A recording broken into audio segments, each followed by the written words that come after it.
Hi, good evening. My name is Chong. Today I'm going to present the impact of COVID-19 on the Malaysian education system. This is the timeline for the movement control order that happened in Malaysia. Start from 18 March 2020, Malaysia has declared that we are going into the movement control order. In this phase, most of the business has closed down, include the school. Only the essential business are allowed to operate in Malaysia. Start from 4th of May 2020 until the 9th of June 2020, we have given the conditional movement control order, which is we allowed to travel across the state, and the restaurants has back to we can dine in the restaurant. Start from 10th of June 2020 until 31st March 2021, we are going into the recovery movement control order, which is more business are allowed to operate at this phase.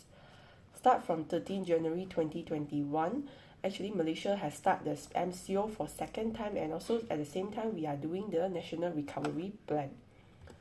Now let's look at the school timeline during the MCO phase.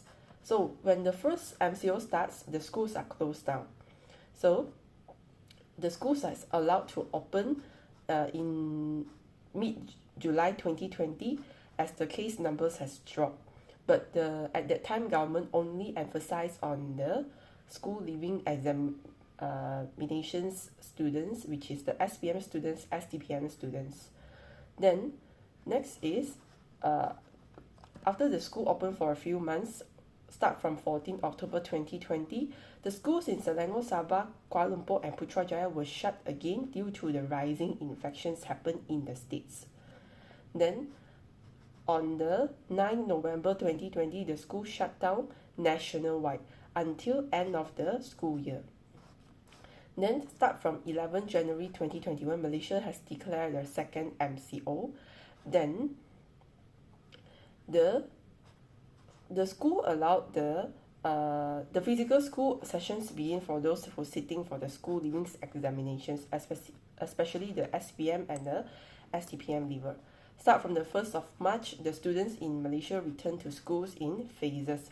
I remember at that time in the Selangor, the students only back to the school in October or November 2021, according to the group system, which is group A and B. Okay, next. So the impact of COVID-19 on the Malaysian education system has a few. The impacts not only affect students, at the same time also affect teachers. Okay, first one is the online teaching and learning, and also bring the impact for the group work, bring the impact for technology, bring the impact for homework, and bring the impact for assessment. According to one of the research paper, it says that we have a significant difference in the students' learning process during the MCO and the RMCO. MCO refer to the movement control order, and RMCO refer to the recovery movement control order. So the students lost the motivation and couldn't perform well using the online learning methods during the MCO, but the situation improved during the RMCO. So first impact brings to the online teaching and learning. Usually in Malaysia, we do the teaching and learning physically, but at this time we need to do virtually by using the device. So we are not sure, the teachers are not sure the attentiveness of the students. Are they paying attention during the online class, or they just off the video, off the camera, and they go for playing video games or playing around with their pets around the home. Next is we are very hard to check the presence of the students, especially the students from the rural area. First is they don't have the device and they don't have the strong connections. So the students might not be attend to the lesson during the online learning. Okay, next is the group work. Okay, the movement control order MCO start in March. So the students just go into the school for just 2 months and they need to go for virtually. So the connections among the students are very weak. So, but at the same time, maybe they need to do their group work virtually. So this is a difficult task for the students. Next is no writing work. students. So they didn't train their hands muscle, they didn't train their motor neuron muscle, so their handwriting quite bad after that. Then they didn't submit their work on time. I believe most of the teachers has see this happen. The students can't submit their group work on time due to the connections, due to the absence of their teammates. And next is the research skills of the students are not trained during the during the online lesson time. Next is the technology. This part hits for both teachers and students. Physical health. We sit too long time in front of the device. If the school follow exactly timetable, what is the physical class is the students needs to sit in front of the computer, start from 7:30 until around 1 o'clock. So it sits too long time in front of the device. Next is students, and both happen to students and teachers. We need to be very hands-on, which is we need to be technology savvy in a short time.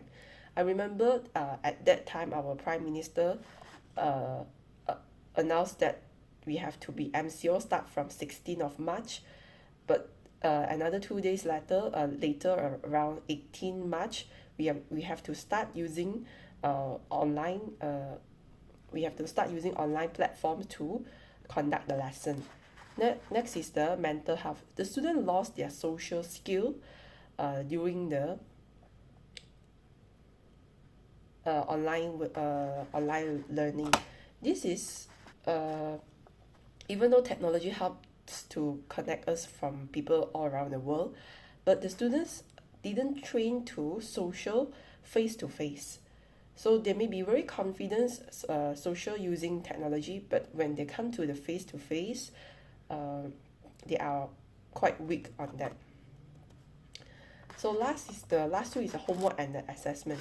So 50% of the homework problem is half of the class is handing the work, another half of the class doesn't hand in the work on time. Next is the assessment. Due to the COVID,